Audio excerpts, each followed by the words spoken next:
Voltamos com Tela 1 Especial Debate e o tema de hoje é a cobertura jornalística das manifestações que vem acontecendo.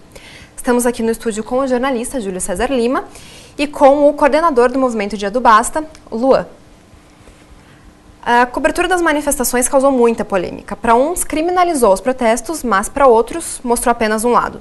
Há quem considere, porém, que a imprensa foi fiel aos fatos.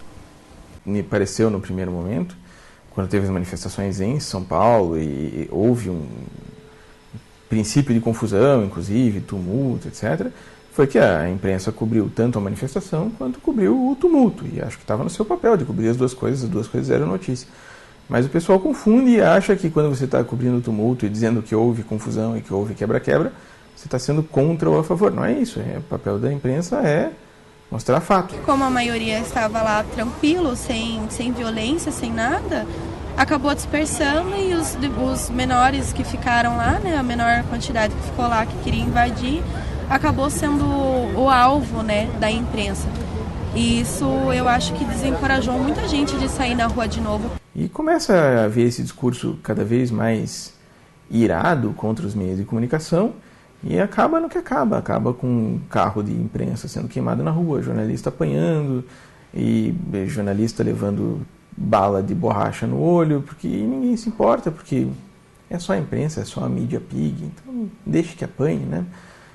Eu acho que isso é um problema grave, assim, porque a imprensa é uma parte fundamental de qualquer sociedade democrática. A partir do momento em que você gera uma crise, inclusive em certos momentos artificial de credibilidade da imprensa, você está minando um instrumento necessário e fundamental da democracia brasileira.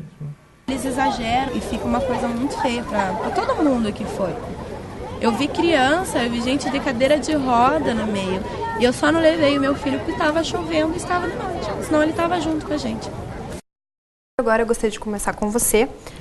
Você sofreu algum tipo de agressão ou mesmo algum tipo de preconceito por ser um profissional da imprensa? Física, felizmente não, né? Apesar da minha altura ser convidativa para todo mundo folgar comigo. Mas baixinho, né? E aí, agora, xingamento, preconceito, isso aconteceu assim com bastante frequência, né? Não apenas, e aí eu estendo não apenas nos protestos, mas quando você vai cobrir outros movimentos populares e tudo, em que a mídia não é bem aceita, né? Tá aí nos protestos, foi um mantra, né? Virou um mantra, não falamos com a grande mídia, né? Então, mas, enfim, né? Independentemente disso, eu precisava fazer o meu trabalho, que era ouvir os dois lados, né? Eu acho, no meu modo de ver, né? Eu penso que perde-se quando, ao mesmo tempo, quem acha que está sendo criminalizado usa a criminalização e aí acaba o diálogo, né? Então, muitos movimentos pensam que são criminalizados pela imprensa e passam a justamente fazer aquilo que eles condenam, que é criminalizar a imprensa.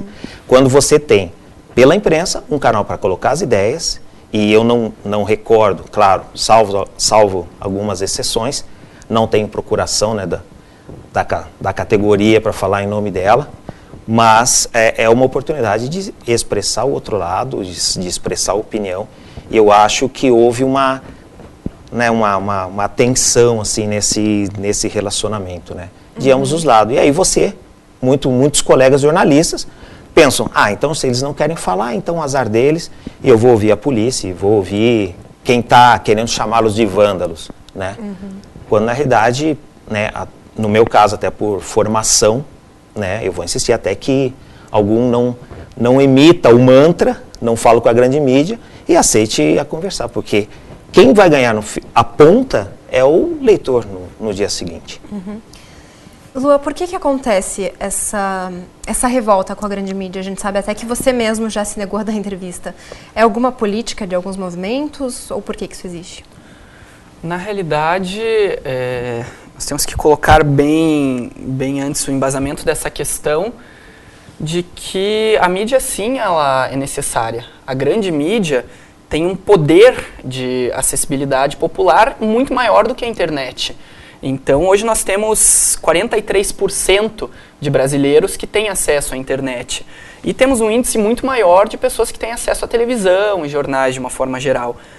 Então, essa negação midiática simplesmente falando, ela pode ser um tiro no pé. Porque você faz com que uma manifestação que poderia, uma manifestação ou qualquer movimento que poderia ser endossado e ser aumentado em relação à quantidade, que perca poder, perca visibilidade, perca quórum de pessoas. Nós temos apenas que ter cuidado e saber realmente o que cada mídia tem o papel ou tem a tendência de expor. Então, por exemplo, eu não me nego aqui em Curitiba a dar entrevista para a Gazeta do Povo ou para as grandes mídias formais. Mas houve o caso de a Veja ter nos chamado a nível nacional para darmos entrevistas e nós termos nos negado, porque nós sabemos que tem um posicionamento muito claro de direita e conservador. Então, o que nós falássemos ia tomar esse teor, embora nós embasássemos de outra forma. E foi o que aconteceu.